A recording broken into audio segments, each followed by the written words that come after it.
Okay, I'll just show you how to pair a mobile to the Bluetooth audio system in this Mercedes Benz SLK. So first of all, what we need to do, we make sure Bluetooth is on, which it is.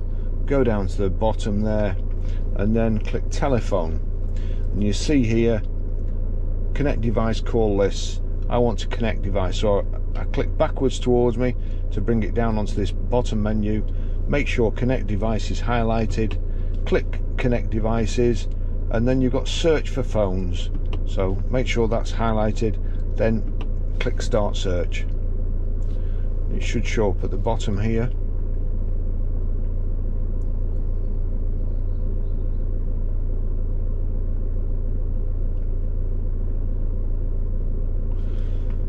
Barry's iPhone, so we'll select that.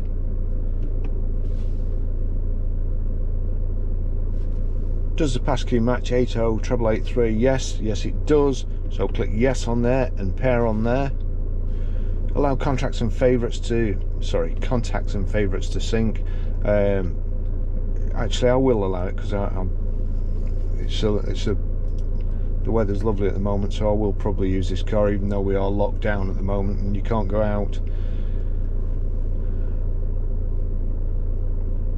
Oh, there you go, Mercedes Benz Bluetooth, that's connected.